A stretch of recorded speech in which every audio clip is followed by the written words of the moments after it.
you again for joining us.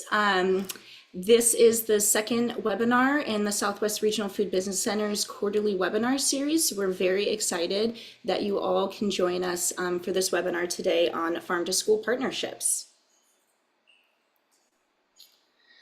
So a couple logistics for the webinar. So it will be recorded, as you all just heard, and all of the materials and the recording and the presentation will be on the Southwest Regional Food Business Center website, which is southwestfoodbiz.org. That's on there.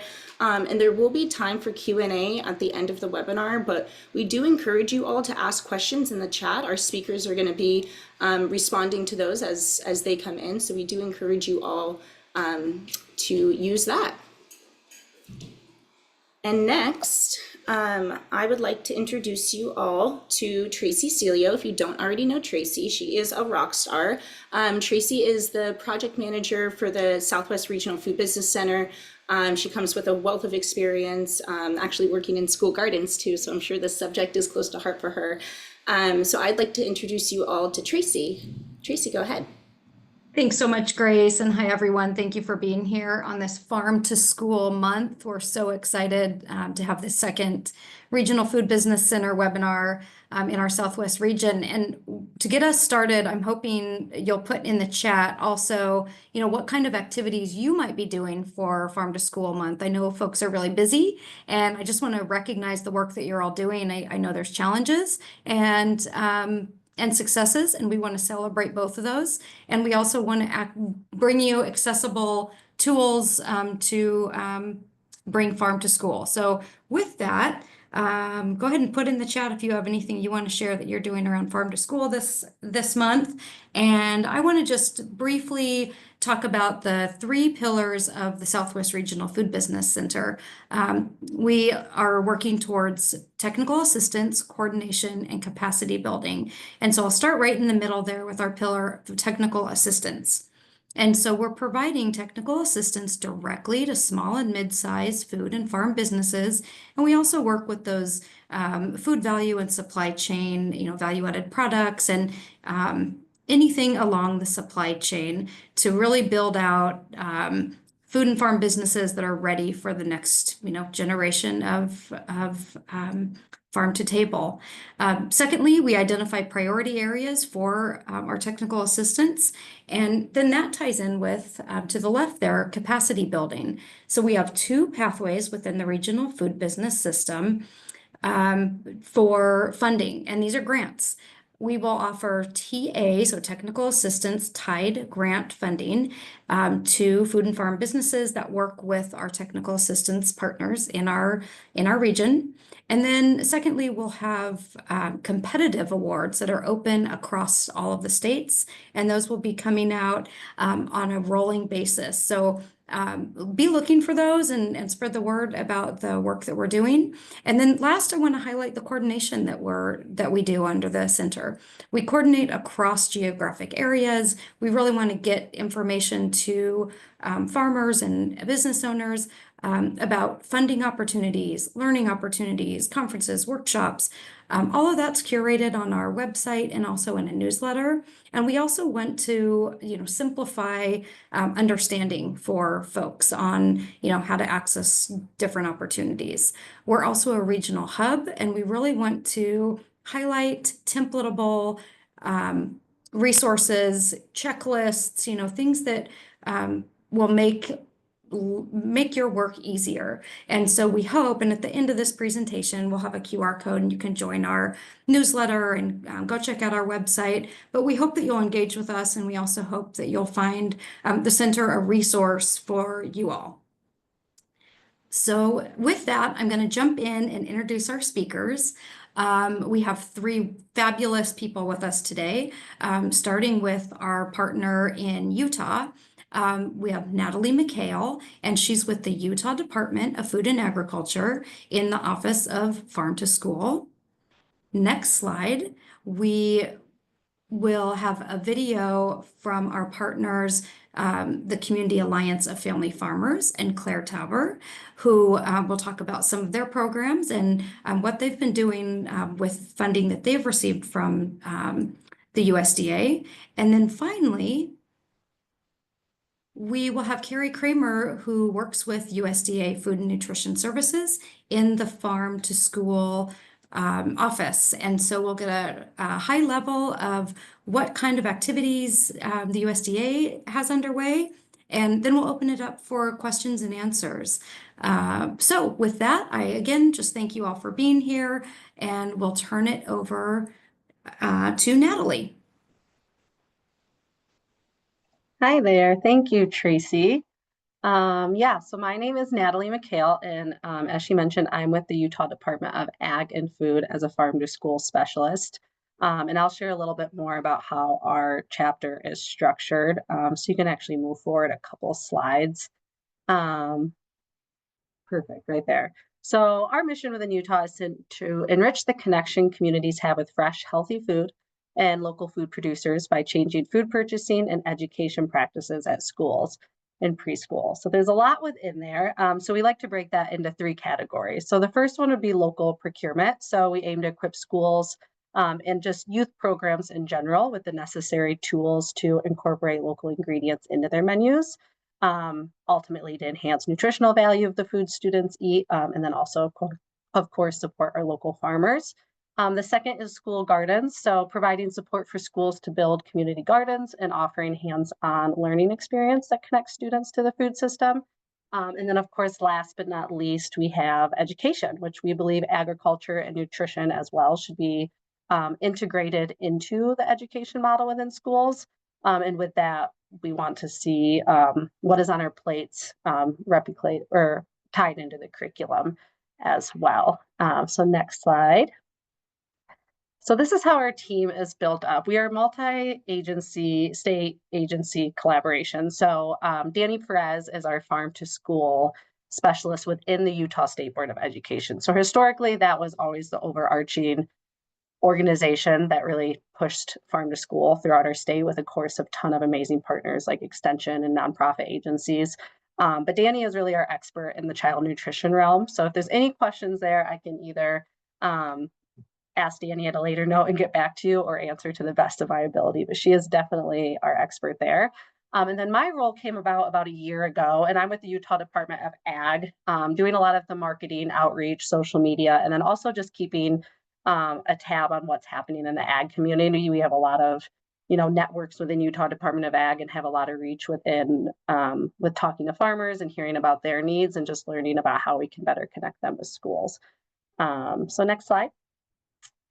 And then we have a lot of big goals, and we'll touch on the programs that we do, throughout the year to reach these goals. But the first one is making ag an universal part of the Utah education experience, which again, we touched on when we mentioned that third tenet of education.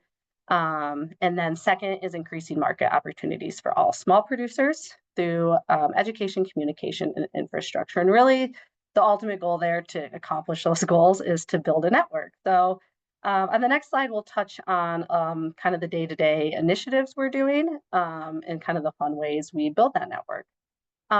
So first things first is our annual promotions. So these are kind of I like to call the gateway to farm to school. They're supposed to be really fun and low stress. We provide a lot of resources like toolkits for each of these for schools and youth education centers and early childcare centers and anyone working with youth. That could even be a dentist office or homeschool groups, or even farms that want to host children on their farm to promote farm to school. So, and really we see these as a way as kind of the first step to connect schools with producers. So kind of taking away the stigma that farm to school means you need to buy throughout the entire school year, every apple has to be local, but instead try with one day at the school with a fun event, meet your farmer. And then hopefully you'll realize the value of purchasing that local apple and continue incorporating that into your cafeteria or other opportunities within the school. So the first one we have every year, and one of our newest, is Raising the Stakes. So that's in April. Schools can celebrate these throughout the entire month, but that is just to celebrate local meat producers. The second is in June, and that is Squash Summer Hunger, and kind of carries out throughout the summer as well when we start seeing squash in surplus. But we really just use that fun tagline of Squash Summer Hunger as a way to promote summer meal sites. So just transitioning families from having their meals within the school to then finding where they can continue getting that nutrition throughout the summer. We've had really fun events, and another great thing we've seen is not only squash being incorporated into the menu, but also families are also able to sample some of that squash. So parents, when they bring their students to the summer meal site, since they typically can't enjoy the meal with them, it gives them a chance to kind of bite in and share a meal with their students. And then, of course, is a very popular one that many participate in throughout the country is Apple Crunch. So that is going on right now. We actually just today had a field trip at a local apple farm with 300 students, ranging from school groups to homeschool groups. So that was a really fun day, and they got to tour the entire farm, see how the processing works as well, because this is a really unique apple farm where they get to see where the apples are grown, and then as well as how they're packaged. So that was really cool to see. And then we have our big day at the Capitol as well, which is typically the last Wednesday of every October, where we invite students to the Capitol, and it's an opportunity for legislators and people we want to connect with to see the value in local food. And then last but not least is Harvest Gratitude Day, and that is in November each year. And that one's a little bit different because it's one day and it's a virtual opportunity tailored towards middle schoolers and high schoolers. And they can log in with their teachers and classmates and see opportunities in ag and learn about the importance of agriculture, and get virtual field trips, ask questions live. So that's a really fun one, and one we're really excited to continue building on.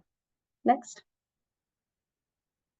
Another one is culinary workshops. So a huge priority of ours is, of course, if a cafeteria is going to start sourcing local, that they already have the skill set to prepare those ingredients. So we have partnered with a grant with Chef Cindy from K-12 culinary team over the last year, and will continue over the next 2 years to offer scratch cooking lessons. And we're rotating between school districts and can usually have about 20 school staff members, nutrition staff members in those workshops. They receive an apron to show our appreciation, chef supplies, and a stipend as well to participate in those. And then we also, which I'll touch on more on this program in a little bit, called our Local Beef Project, where we were able to purchase beef and bison for schools. But bison being special in that it's an indigenous recipe and ingredient here in Utah. And we hired or had a chef willing to volunteer her time to provide workshops specifically for cooking bison for those schools and adding indigenous and traditional practices and other ingredients into those. And then that logo on the right is a variation of a logo we're currently working on with to provide to schools so that they can put that on their menu to show parents and families when they do have a local item on their menu. We also had a meeting last week with a distributor in Utah, and they would like to start including this on their catalog. So that way schools know this apple this week or this month in this catalog will be local, and I can get a local reimbursement for that, which I'll touch on more as well. Next slide. And then a really fun one that started last year are our movement building workshops. So these are regional workshops intended to connect individuals throughout the state interested in advancing farm school initiatives. So really the goal of these is to see who's at the table in each of these regions on that map, but also who is not at the table. So if there's a region where we're seeing a lot of producers show up, but less schools and vice versa, then we can say, what do we need to do in that region to help strengthen their ability to get there and give them the resources that they can come to the table. So last year we hosted 14 of these workshops. We'll probably do less this year and start bringing some of these regions together just to see how they could work together. But they're interactive, and then also just an opportunity to network and meet other people in your region who want to progress farm to school initiatives. So last year we did a tour of Gosner Milk, which is a big milk producer and cheese producer in the state. And then also we had one of our workshops at one of the ranches that participates in selling beef to our school. So it was a really great opportunities for schools to see firsthand where their food is coming from, and then also network with others. And then next slide. And then more of the nitty gritty, these are kind of the everyday projects that Danny is really spearheading. And the goal of these is just to get local food into schools and improving school meal quality. So the first one is our enhanced local reimbursement program that some may be familiar with or do something similar, but it's overseen by the Utah State Board of Education. and it provides a reimbursement to schools that are purchasing local food. This year we had about 250,000 to reimburse. So depending on how much they purchase local, that reflects how much they'll get in return. So our goal is to encourage schools not to, ask for donations from local producers, but to pay them a fair value for the food that they're receiving. But if we can help cover the additional costs that local food sometimes has, that's our goal there. And then also just to really incentivize them trying to purchase local and then see the value so they continue doing that in the future. The second is the Local Food for Schools Cooperative Agreement. So we gave it the fun name, the Local Beef Project, because we decided to use all those funds, not just for anything that schools could purchase, but for really focusing on local beef and bison.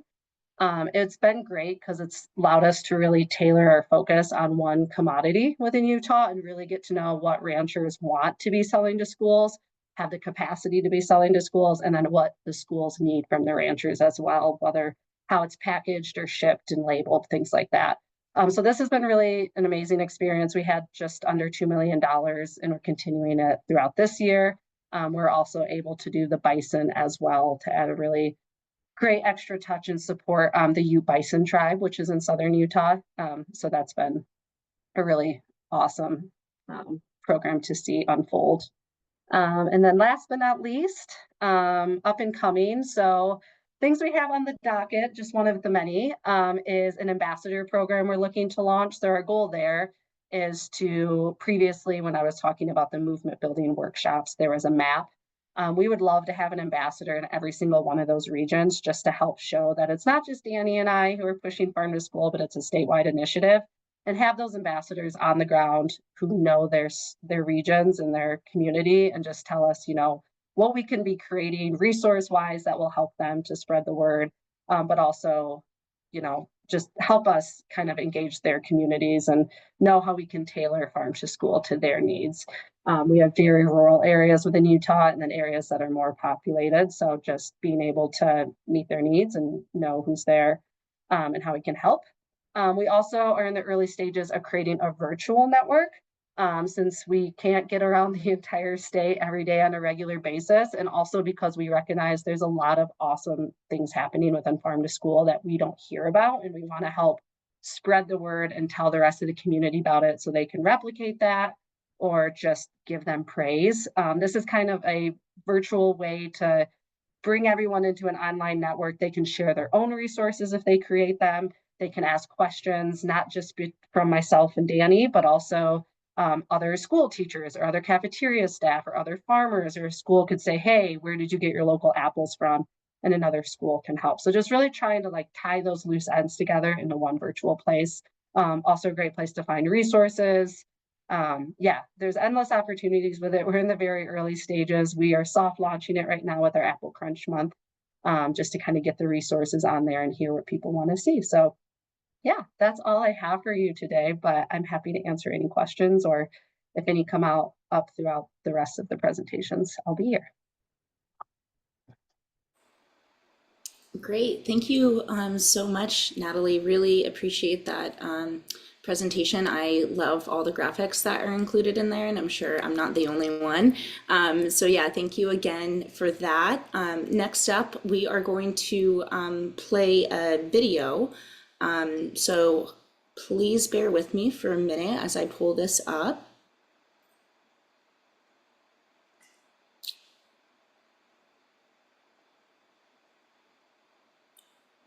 All right, and can I just get a thumbs up from someone if you're seeing the video about ready to play?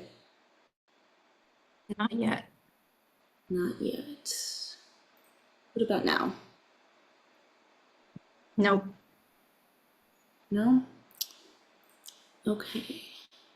We're still seeing the farm to fork presentation, if that helps. Oh, you are? Okay. Okay. Let me... Sorry, folks. Now, what do you see? Video? Still the slide, that last slide. Slide.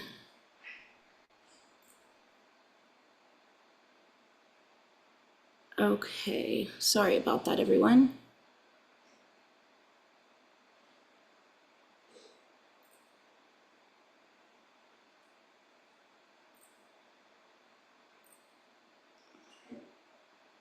Okay.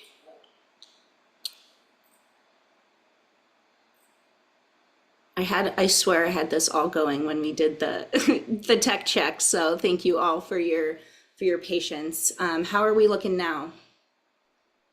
It is loading, and I see a black rectangle. Okay, great. I'm gonna go off video because that will help with the tech. And we'll play this video for you all. Thank you.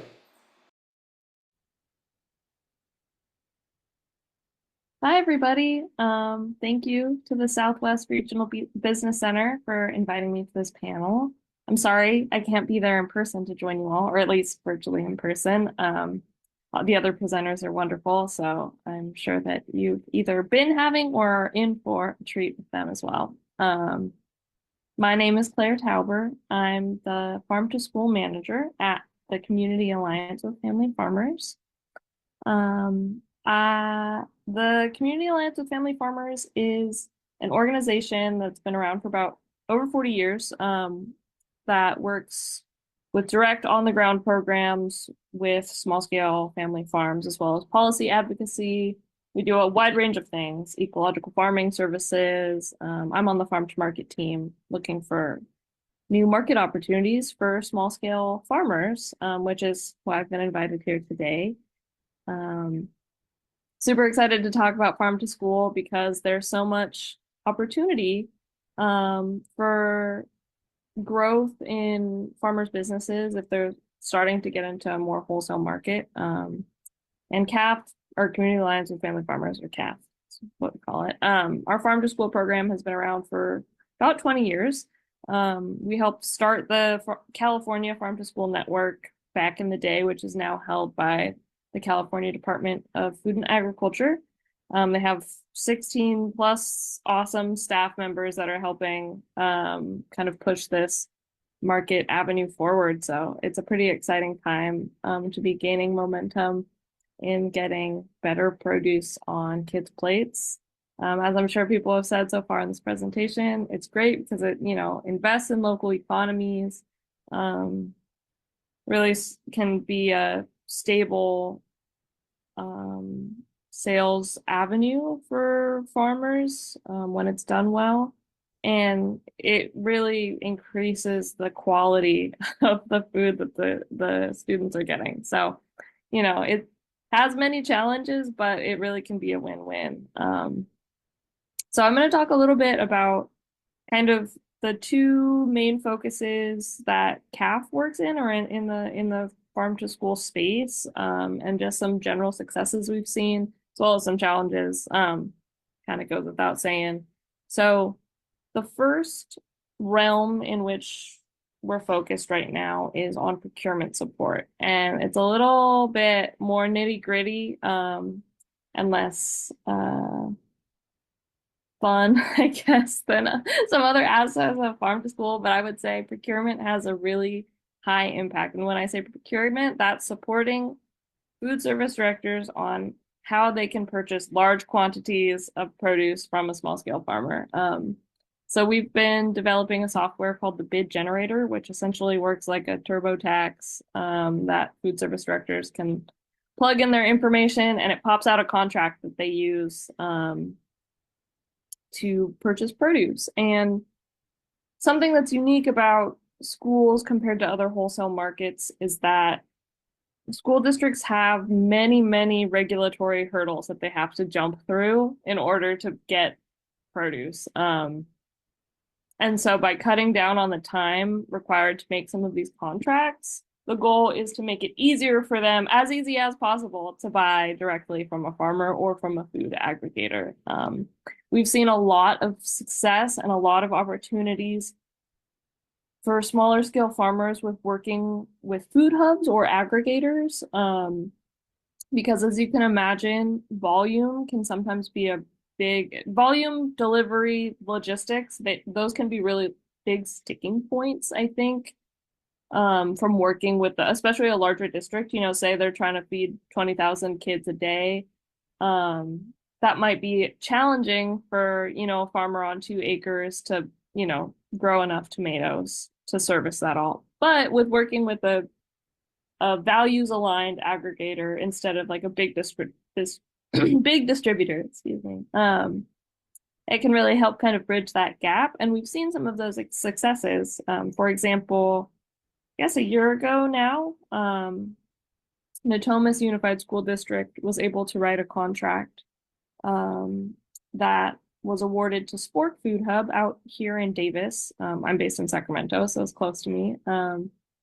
And instead of, just doing a one-off purchase of, a pallet of apples or something, they're actually able to use a values-aligned food aggregator as one of their primary produce distributors, which is a really big win and fairly uncommon in the space. So I think there's more and more opportunities to do larger scale contracting and do that with the support of the food hubs because they're able to meet the volume better.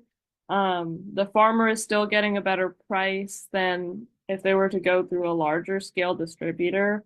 And it's keeping the food miles more local because usually they're not traveling such far distances. So I think there's a lot of opportunities to be made. We were fortunate enough to get a USDA Farm to School grant to improve our bid generator software. So we're going to be doing even more in the coming years to really develop out our contracting systems to make it as easy as possible for food service directors to write a contract and get a farmer in the door. Once that trust has been established and there's a little bit more consistency, I think it really is a benefit to, the farmer can actually plan ahead of like, oh, we know that they're going to be purchasing, strawberries this spring. So we can like plan ahead that this is going to happen. And then the other side of what we're doing, which is like a little bit less technical and a little bit more razzle dazzle, I'd say, is we do an event called the California Crunch, which actually just happened. And it's a celebration of, farm to school and farm to school month, which is October, and farm to school partnerships in general. So, the idea is that all on the same day, students across the state bite into something local and make a big crunch at the same time, crunch further around the state. And the exciting part about this, and this sort of programming where it's, highly visible, the kids get really excited, it's kind of a more fun opportunity is you're teaching the kids where your food comes from. And they actually get to like try produce that has flavor and is grown from around, where they're located. But it also can open up these partnerships for, farms and school districts that haven't worked together before because it's a one-day event. I think sometimes like a low stakes promotional activity can be a really good way for a farmer to get their foot in the door of like, hey, we don't have to commit to providing you carrots for the whole year, but we're going to try this one day. You're going to buy, a couple $1,000s worth of carrots just for this one day. And the kids are going to have a great time and you get to start to build that relationship.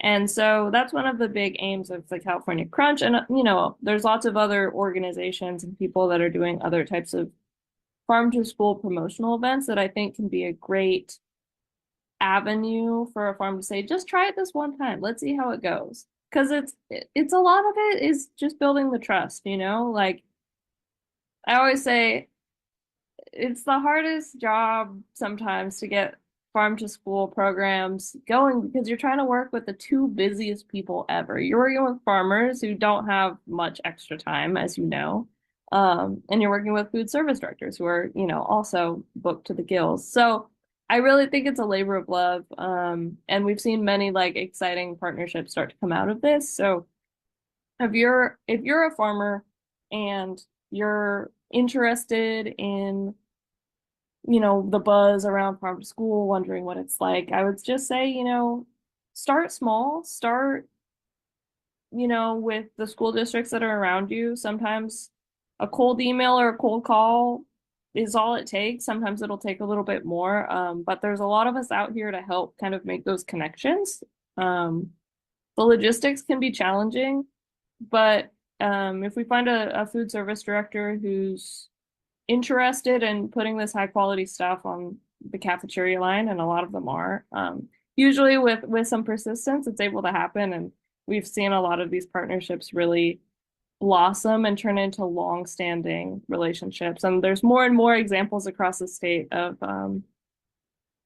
this food getting onto the plates of the kiddos. So I'll end my ramble there, and close out with saying I think there's a lot of opportunity if you are a farmer and you need support in finding school districts, or you're just curious on how it works.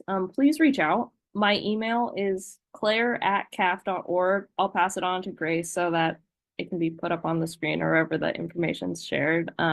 There's lots of resources out here for you. If you're a school district that's watching this and you want support with your contracting, please hit my line. I'm very available and very excited about getting this produce out there and expanding these market accesses. So thanks, everybody.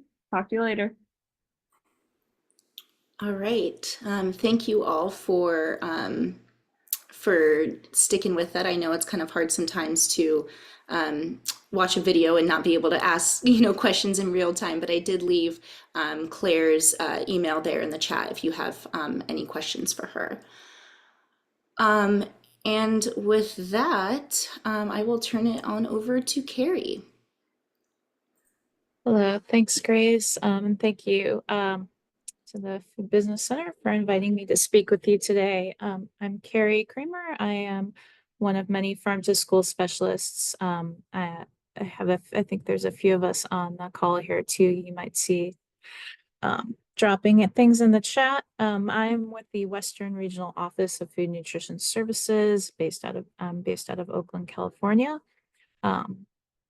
And then just wanted to share a bit today about what we do at the USDA Patrick Leahy Farm to School program, touch on how it started and how this work intersects at the state and local levels. Next. So just wanting to preface, sorry, I think this is like an interactive slide on accident. So I could just like keep punching as these bullets come up.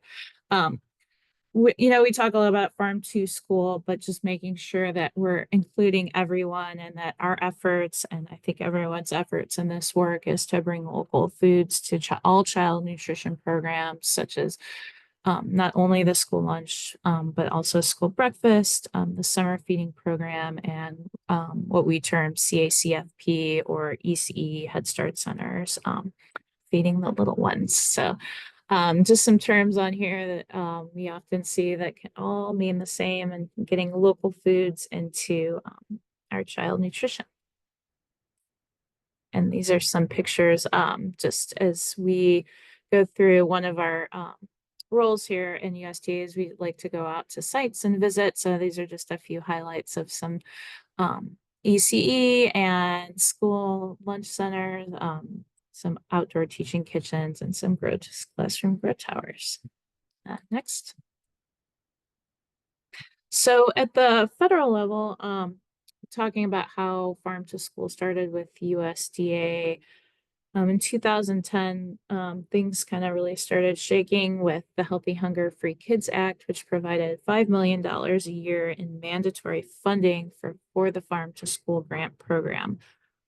The act also directed USDA to create a farm to school program, which encompasses 3 primary pillars or goals that we work on, which is to distribute the grants to eligible schools and organizations, provide technical assistance and training to improve access to local foods, and then to work on research and data on existing programs and the potential for expansion in underserved areas. So as mentioned earlier, the legislation pertains to all child nutrition programs. So again, working with the school, childcare, and summer feeding. Next. So things can feel really big and kind of complicated often at the federal level. So just giving a little bit about how we work at USDA here with our state agencies and stakeholders. One unique aspect of the Farm to School program is that in addition to working with our state agencies, we also, within our regional offices, which will show a little bit more on the next slide when we get there, we work directly at the local level too with stakeholders such as our school districts, tribal organizations, producers, nonprofits, and so on. And this happens mainly through our grant program. As part of this too, we do work a lot with our state agencies, and usually our Department of Ag and Department of Education on different plans and initiatives, including state formula grants, which we'll touch a little bit about on, and providing technical assistance and support to school leaders and things. The grant program kind of helps root our farm to school knowledge in and on kind of challenges and successes in schools, and kind of drawing those connections with, helping to draw those connections with different producers and distributors through CM programs. And then this work is spearheaded through our national office, which is the Community of Food Systems Division, and they're the ones that administer the Farm to School grant program, and then also lead the Farm to School census, which was just released yesterday, yay, and manage a lot of different aspects of our technical assistance. Next slide. So as mentioned, I'm a regional specialist, and there's 14 regional specialists. There's 2 per regions, and we're responsible for the portfolio of grantees within the region, and working with those respective state agencies. So you can see on the map here, our regions don't quite align with AMS for the regional food business centers. So Arizona and Utah, obviously being located in our Southwest region for FNS, and California and Nevada in the Western region. All those states, however, though, are considered one region for the food business centers. So it can be a little confusing in that respect. But if you're looking to get in touch with your farm to school specialist in the region that you work or live in, or both, you can see here on the map some contact information. Next slide. So getting into the kind of 3 buckets of that work that the Healthy Hunger Kids Free Kids Act, excuse me, stipulated: the research, technical assistance, and grants.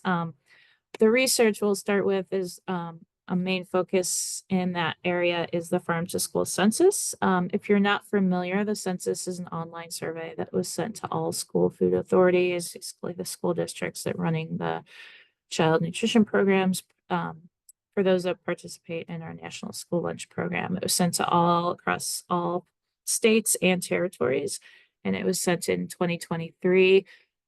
And that research has, or those questions have since been tabulated, and the results were published publicly yesterday. And the census is every 4 years, so the last one was in 2019.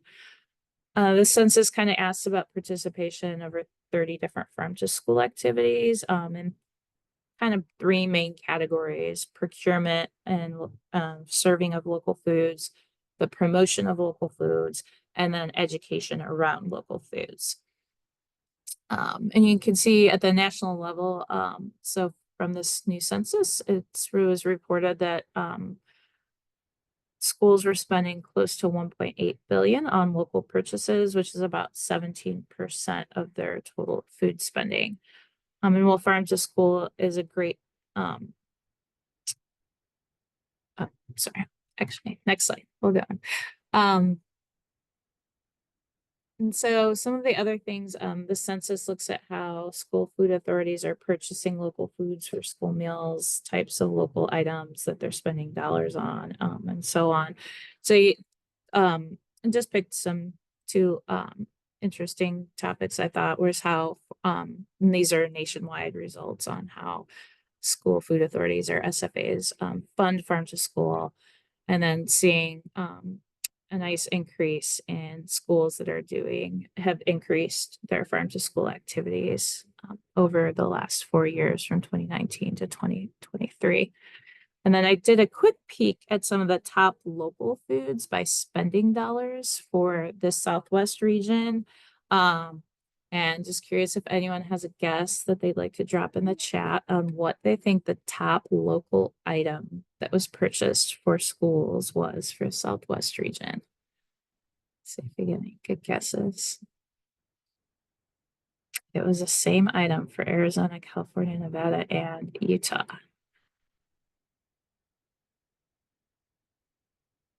Yeah, I see some winners there. Yeah, so it's fluid milk was the top local item for all four. Apples was second, though, and beef was another common one. And then just wanted to quickly touch on how you can use some of the data if you're going through.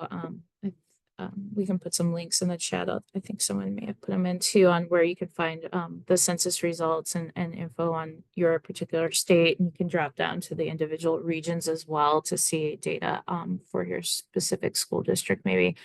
But a lot of state agencies will use this data to follow up with maybe grantees that they awarded with maybe their own state grant funding, to use the data to present to a state board of education to show the need for farm to school, assess the landscape of what farm to looks like in your state, use it to help as a benchmark to support research studies, maybe with other outside partners or universities. And then lots of other ways, maybe compare regions in your area, different regions in an area of a state to each other, or states within a region and things like that to see different landscapes of farm to work.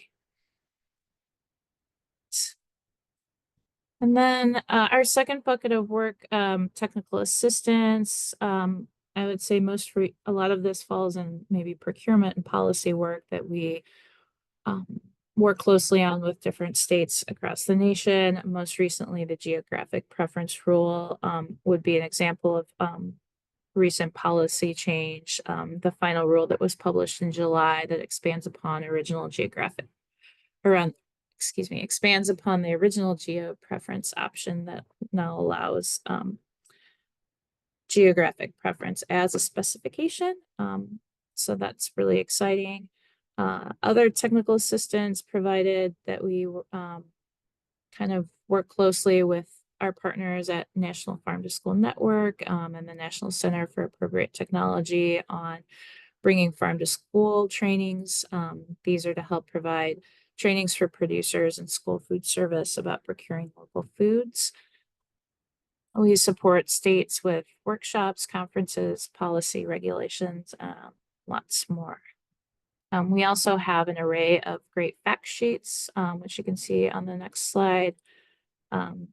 There's about 20 or so that can be downloaded from our website to support various farm to school partners and different policies and different all kinds of different topics that you can link to, and I'll put the link in the chat for those.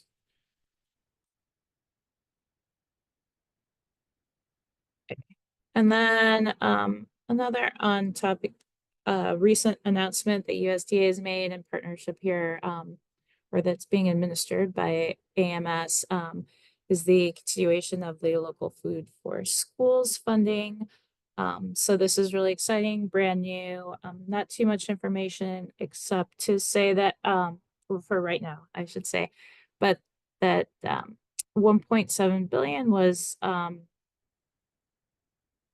is being invested for purchase of local and regional foods for child nutrition programs and domestically produced foods for emergency food disaster. And of that 1.7, 1.2 is earmarked for child nutrition, and very exciting, for the first time, 200 million of that was specifically earmarked to support our youngest eaters in CACFP. So very exciting there.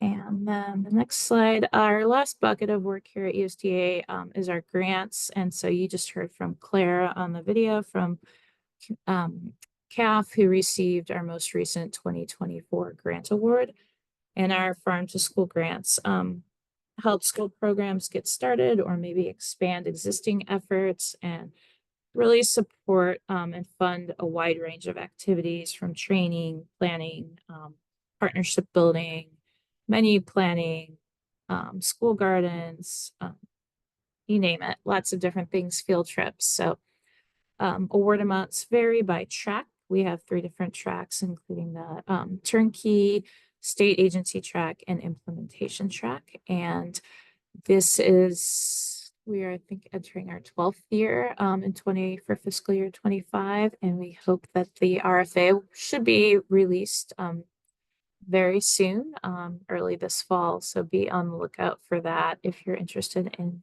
hopefully applying for a farm to school grant with USDA. And then our other grant program, which I think Natalie may have touched on, is the state formula grants, which were a 4-year funding awarded to state agencies that administer the child nutrition programs. And these are designed to support state level farm to school activities that help kind of increase the capacity. A lot of them were used to maybe help fund and support farm to school staff for state agencies, offer sub-award grants within the state, work on training and TA for producers and things like that.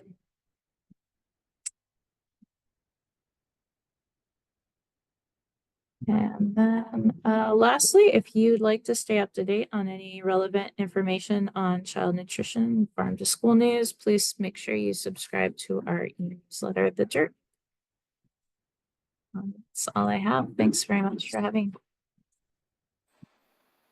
Great, thank you so much, Carrie. Really appreciate that presentation and the presentation from all of our speakers today. So we have about 10 minutes for Q&A. If folks have any questions, we encourage you to unmute or put that question in the chat. Our speakers can help answer.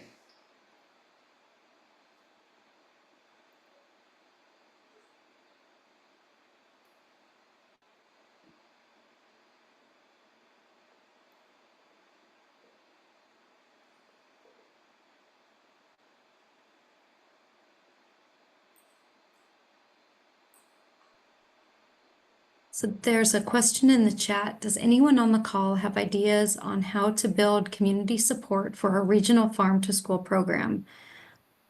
I'm most interested in ideas on how to share program responsibilities across the community and/or community funding rather than grants, ideas to keep the program sustainable. I'm happy to touch on one thing we're doing in Utah. In the past, prior to when I was in the farm to school realm, they did a task force, which brought together a ton of different partners. But what they saw is everyone, still has a full-time job. So adding another responsibility on top of that is always a little bit tricky. But one thing we started last year are peer learning groups. And the way we structured those is we had 3 set topics where we would meet with them for 6 months on a monthly basis. So one example is we did teachers that were doing indoor growing in their classroom and just really built on a conversation from week to week. And it was very self-run by the participants in those, and just, hearing what they're currently doing, how we can provide support, how they can help each other. But we were restructuring those a little bit in the new year, where we will be meeting with, I think, 10 different stakeholder groups. So that also extends, into chefs. If there's any chefs in the community that want to play a hand in farm to school, whether it's just hosting or volunteering one time a year, or like food service districts and like hospitals and what they're doing with farm to school, or if they have ideas, healthcare providers. So just trying to reach a larger group of stakeholders, but only meeting twice a year. So part of the meeting will be saying, this is what farm to school is doing, and here how it is relevant specifically to what you are doing, and then giving them the opportunity to give us feedback and saying, well, this is how I want to help specifically, or this is how my organization can help. So that's one example. Danny was just very helpful, put the peer learning group info in the chat, and we'll be updating that website soon with what various stakeholder groups we'll be meeting with. So that's one example that we're excited and happy to provide feedback in the future once we roll those out next year.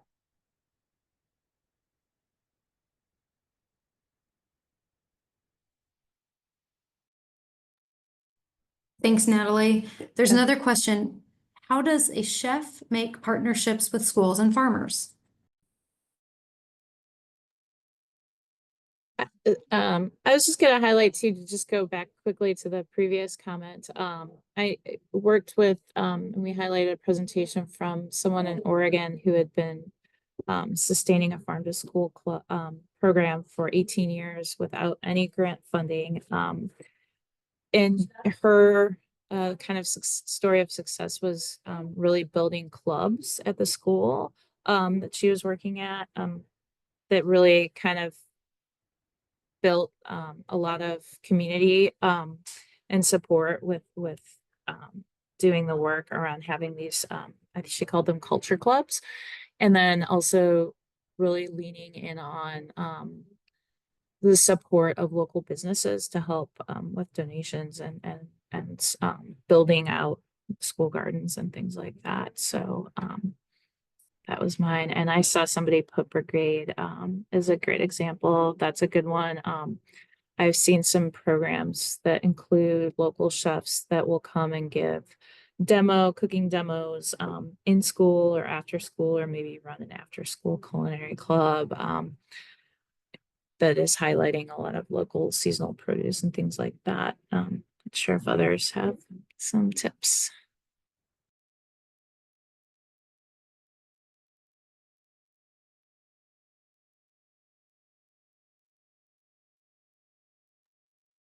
There was a question earlier I want to make sure we touch on. Have any state or district programs implemented different contract criteria for low-risk foods like grains and flours?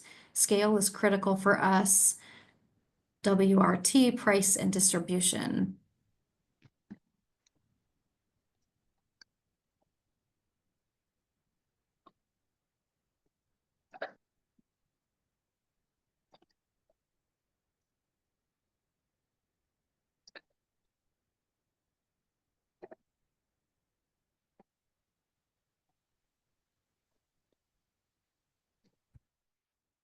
And then the next question that was asked by Cesar, what has been a recent problem that folks have experienced?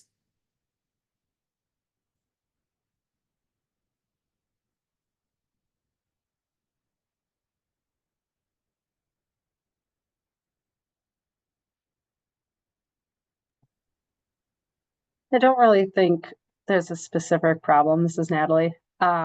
But I just think the biggest challenge is like consistency within schools, which I know Danny would mirror. There's often turnover, and so we could get an advocate for farm to school at a director level at a certain school district, and then they could leave, and the next person might not have that same enthusiasm. So yeah, just keeping the momentum within regions is big, but I definitely think we're on the right track with just having these programs and initiatives that are lighthearted and fun, and then also just like with those reminding them, of why we do this and why it's important.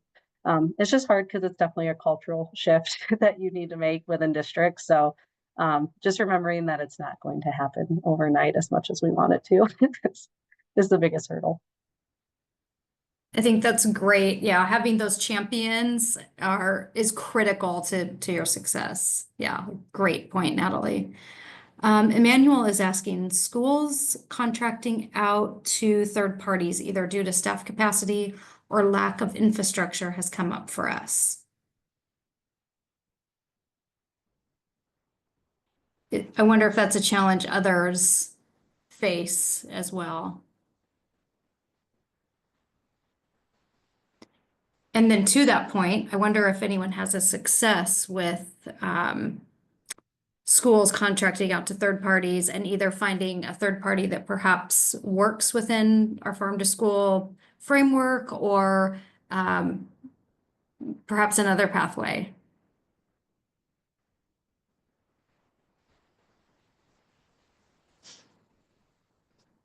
I have a different question whenever you're done with that question. Lizette, go ahead. So we have participated in Purchase Local Arizona and in Friends of the Farm to provide food to food pantries as well as St. Mary's Food Bank through the USDA.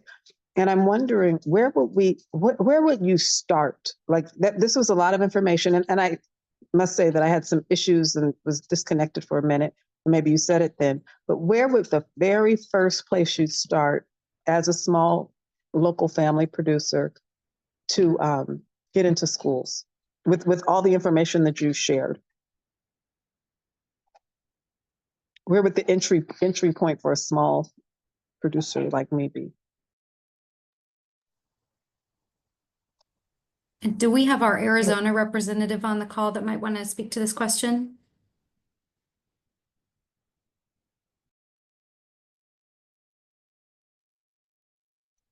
I see some names here that I recognize from Arizona. So, but anyway, I can check in. Hello, everyone. My name is Emmanuel. I work with the Community Food Bank of Southern Arizona. There are a few community of practice sessions / groups that I think would be a great place to start.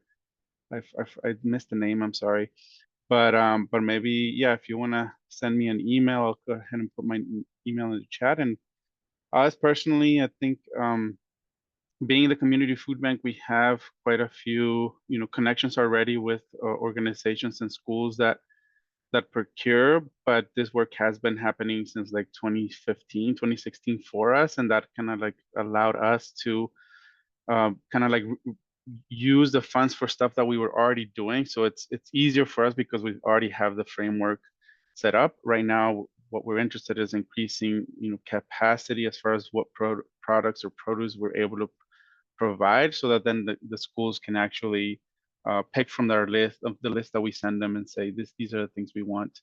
But yeah, if you want to send me an email, and I can go ahead and send you some of the groups that meet. Most of them I think meet once a month, and then we can start from there.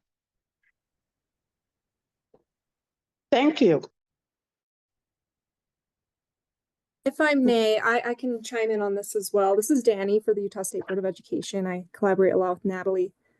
I think for a starting point in like the realm for a local producer to get into schools is just ensuring that a local producer can offer farm tours maybe, or provide any kind of like educational material to schools to highlight their product, right? So there's also potential to donate a product or any kind of food item for one day so that schools can like preview that local item, get the school administration on board, or even like test student preferences, things like that. Okay, thank you. I can help. Sorry, I can help out too. This is Mark France. I'm with the Arizona Department of Education. And so we have our local Food for Schools grant that is continuing through this year. And a great place to start here in Arizona is on our resource page for Try It Local. And I'm going to add that to the chat here. That allows both schools and farmers and producers to connect and get added to our list of interested parties.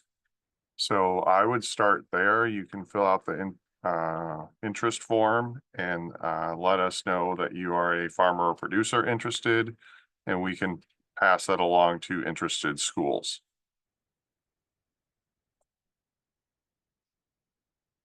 And with just a Thank few, you. Thank you. with just a few seconds left, Rachel. I was going to also just mention that the Fresh Fruit and Vegetable Program is a fantastic place to start. That's where I started a lot of my local procurement when I was in a school setting, because you have smaller volumes, you can have some fun.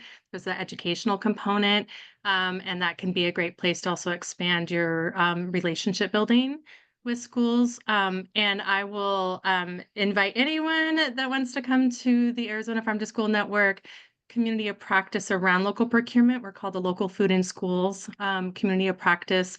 And we meet on the first Wednesdays of the month. We are shifting our schedule in November to the second Wednesday of the month. But if you go to arizonafarmtoschool.org, there'll be information about how to connect with those communities of practices that we have to keep talking about it. Thank you so much, Rachel. That was an excellent way to close out our hour today. Thank you all so much for being here. Want to give extra just shout out to our Utah partners. Thanks so much, Natalie. Thanks so much, Carrie with USDA and our Western region. And thanks so much to Claire at CAF out in California. Please connect with us at the Southwest Regional Food Business Center. You can scan the QR code that is there and go to our website, join our newsletter, and you can also join our January 15th webinar. That's the next one that's coming up. Our focus will be on institutional procurement. We'll have some really good examples of best practices that are out there, and really, here to support you all. So if you're in this work of, farm to school, I just want to say thank you for the work that you do. If you are a farmer that's joining us, thank you for the work that you're doing. This is incredibly important work, and it's complex. So we just want to give a shout out to you and honor the work that you do. Thank you so much, and we look forward to seeing you at our next webinar on January 15th. Have a great rest of your day and week.